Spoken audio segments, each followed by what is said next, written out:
Ayun, magandang araw sa ating lahat mga kaibigan. Muli na namang nagbabalik ang iyong lingkod, Ronde TV mo. Tuloy tayo agad sa ating topic mga kababayan. Pag-usapan muna natin itong tungkol sa pagkikita nila ni dating Senador Manny Pacquiao at TTG leader Arnie Teves mga kababayan sa Timor-Leste. Para kasing hindi ka panipaniwala na itong dating Senador Manny Pacquiao mga kababayan ay hindi niya alam na nandoon si TTG leader Arnie Teves nagtatago sa Timor-Leste mga kababayan. Kasi nga, lagi itong binabalita at ayon kaya DOJ Secretary Boying Remulla, andoon nga ito sa Timor-Leste mga kababayan. Imposible naman itong si Senador Manny Pacquiao mga kababayan ay hindi nakapanood ng mga balita mga kababayan At ayon pa nga kay dating Senador Manny Pacquiao ay hindi din niya alam na sasalubong itong si TTG leader Arnie Teves sa airport mga kababayan. Parang hindi rin ka panipaniwala mga kababayan kasi itong si Arnie Teves ay gano'n na lang kabilis nakalapit kay Manny Pacquiao mga kababayan. Parang alam na ng mga security escort ni dating Senador Manny Pacquiao mga kababayan ay may kaibigan siya na makikipagkita sa kanya. Yun lang ang talagang hindi natin mapapaniwalaan yung sinasabi ni dating Senador Manny Pacquiao na parang mga kababayan hindi niya alam. At yung ating mga kababayan din, yung mga komento nating mga kababayan ay hindi din sila naniniwala na hindi nga alam ni TTG leader Arnie Teves na pupunta itong si dating Senador Manny Pacquiao sa Timor-Leste mga kababayan. Sa tingin ko lang sa opinion ko lang ito mga kababayan, parang may pag-uusap may pag-uusap sa pagitan ng dalawang ito mga kababayan na itong si dating Senador Manny Pacquiao nga ay bibisita doon sa Timor-Leste mga kababayan. Kasi nga ganun na lang kabilis nakapunta itong si Arnie Teves. Kayo mga kababayan kayo na lang din yung bahalang humusga kasi nga marami talagang hindi naniniwala. May nagsabi pa nga dyan, wag mo naman kaming lukuhin na Senador Manny Pacquiao, imposible naman hindi alam ni Arnie Teves na pupunta ka dyan. At hindi mo alam na andyan si Arnie Teves nagtatago sa Timor-Leste.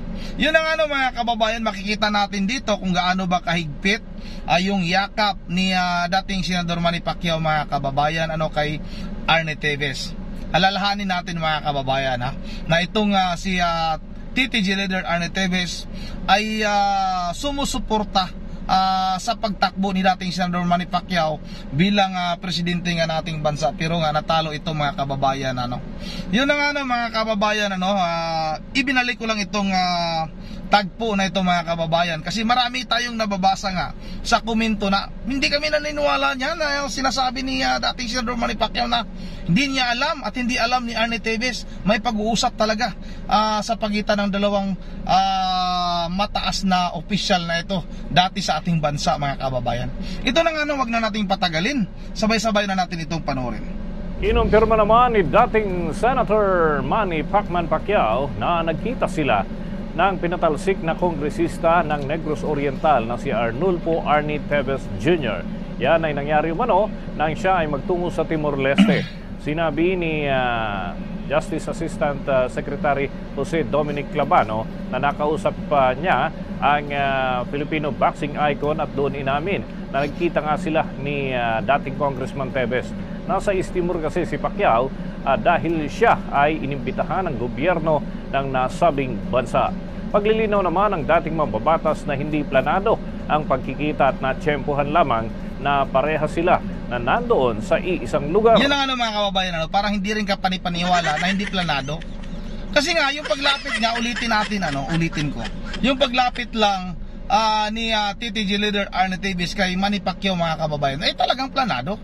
Kasi ang bilis nakalapit Alam mo mga kababayan, pag mayroong mga ganyan na mga sikat na tao katulad nga kay Senador Manny Pacquiao talagang kilalang-kilala naman itong ating pambansang kamao mga kababayan. Pag pumunta yan sa isang lugar ay talagang napakahigpit ng security mga kababayan. Maalala ko lang nung pumunta dito si Kobe Bryant sa ating bansa mga kababayan, nandoon ako na talagang napakahigpit ng security ay talagang nakapalibot mga kababayan. Pero itong si Arnie Teves nga gano'n na lang kabilis nakalapit kay Manny Pacquiao. At yung yakapan pa mga kababayan talagang mayroong mayroong pag-uusap sa pagitan ng dalawa nga ito mga kababayan. Posible naman na hindi planado ito. Pero kayo na rin yung bahalang umusga, basta yan ay opinion ko lang. Magugunit ang iginiit noon ng Department of Justice na mula ng masangkot itong si Teves sa pagpatay kay Negros Oriental Governor Roel Degamo ay nagtago na ito doon sa naturang bansa o doon sa East Timor. Yan ang mga kababayan, patok na balita yan na itong si Arnie Teves nga ay nagtatago nga sa Timor-Leste. Kaya imposible nga hindi alam ni dating Senador Manny Pacquiao mga kababayan na sinasabi niya sa panayam daw ng Department of Justice sa kanya ni dating Senador Manny Pacquiao na hindi niya alam na doon pala nagtatago itong si Arnie Teves mga kababayan. Baka magkukumpare ata itong mga ito kasi itong si Senador Manny Pacquiao mga kababayan mahilig dito sa manok mahilig dito sa mga manok na panabong. Iwan ko lang kung hanggang ngayon pa ba hanggang ngayon pa rin ba ay itong si dating Senador Manny Pacquiao ay ganun pa rin yung hilig niya kasi nga dati ay napakahilig nito sa mga manok mga kababayan. At itong si Arnie Teves din ay ganun din mga kababayan Pero kayo na lang din yung balang umusga nababasa rin kasi natin sa mga komento na talagang hindi naniniwala yung ating ibang mga kababayan na yun nga hindi alam ni dating Senador Manny Pacquiao na nandoon si Arnie Teves sa Timor-Leste nagtatago mga kababayan at hindi alam ni Arnie Teves na darating si dating Senador Manny Pacquiao at hindi alam ni Senador Manny Pacquiao na sasalubong pala sa kanya si Arnie Teves sa airport mga kababayan.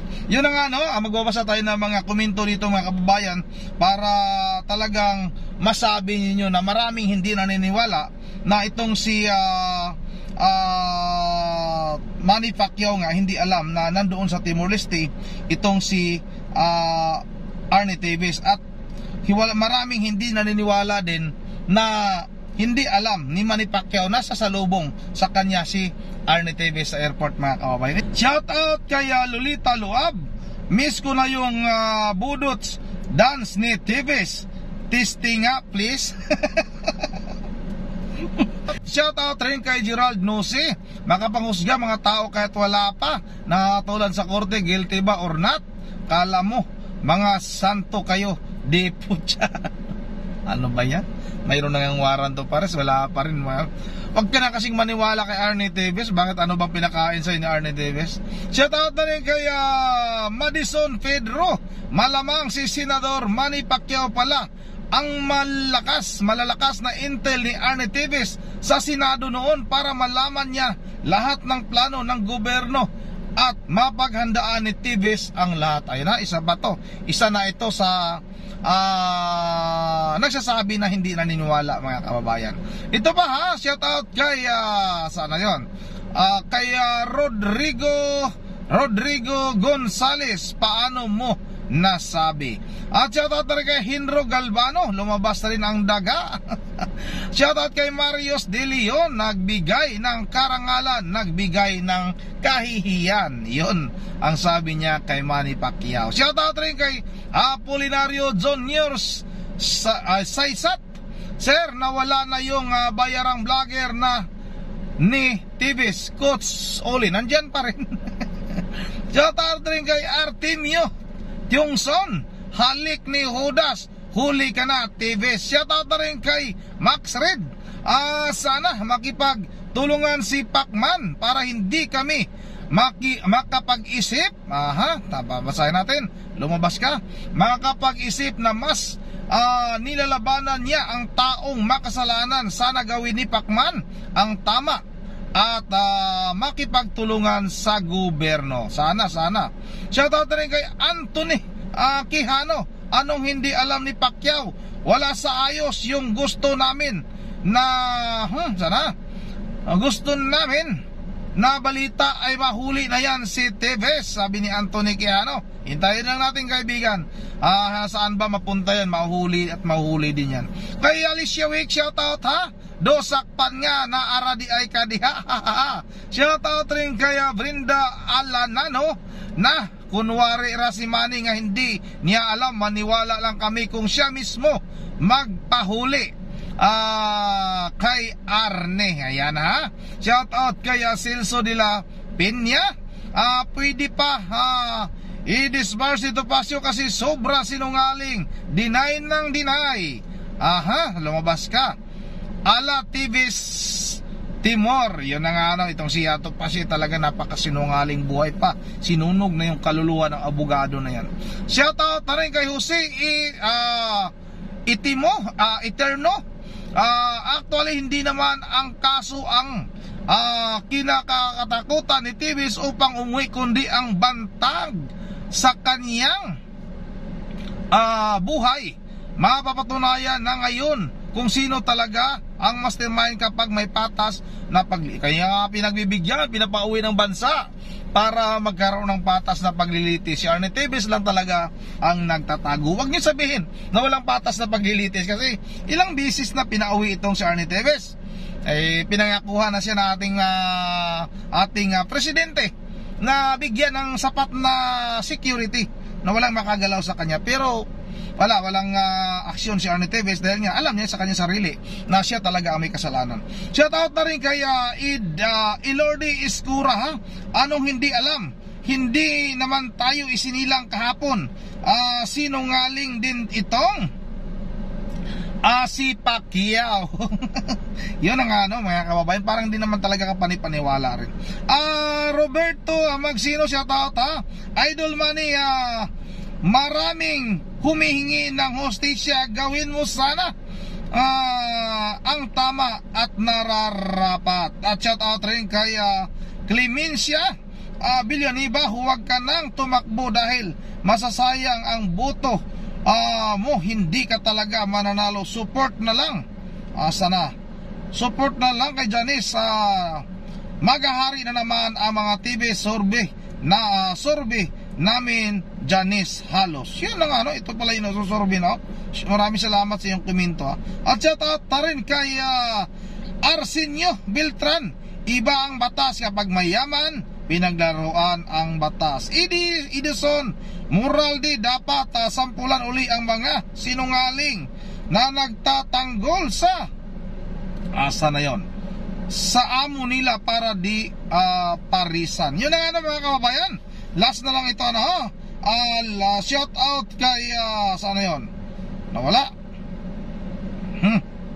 na mga kababayan, yun na hanggang dito lang muna, at pasensya na kay Ma'am Virgie Berhel de Dios ng Pulilan, Bulacan pala. Shout out, sana nga mahuli na sa TV's at magkaroon na ng hostisya, mga patayan niya. Sana yon. From Pulilan, Bulacan. Ingat, more blaze. Maraming salamat sa iyo, Ma'am Virgie Berhel de Dios ng Pulilan, Bulacan. Robert Tawadan, shout out, si Rundi, tinawagan yan ni Pacquiao si Teves na pumunta siya sa Timor Leste. Yun, pwede talaga, idol, ha? May punto ka, sinalubong siya ni Tarsir. Tama ha. Shout out na rin kay Giselle Bantoto. Thank you, si Rundi. Sa good Diyos, sana mahulog na. God bless. Shout out na rin kay Shells Vlog, ha? Interpol na mag-aaresto sa kanya. Ramel Valdez, sana kasama na ni Pacman yung mga Interpol, samantala may hirap isang araw na huli. Yun ang hanggang dito lang muna, at kayo na lang din yung bahalang umusga, mga kababayan. Yan lang yung ating nakikita, na hindi tayo naniniwala na itong dating Senador Manny Pacquiao ay hindi niya alam na nandoon si Senador si TTG Leonard Arnie Teves sa Timor Leste, mga kababayan. At hindi rin tayo naniniwala na hindi alam ni dating Senador Manny Pacquiao na itong si Arnie Teves ay sasalubong sa kanya sa airport, mga kababayan. Yun ang hanggang dito lang muna. At once again, this is Rundi TV mo. Ingat ang lahat. God bless bawat isa sa atin.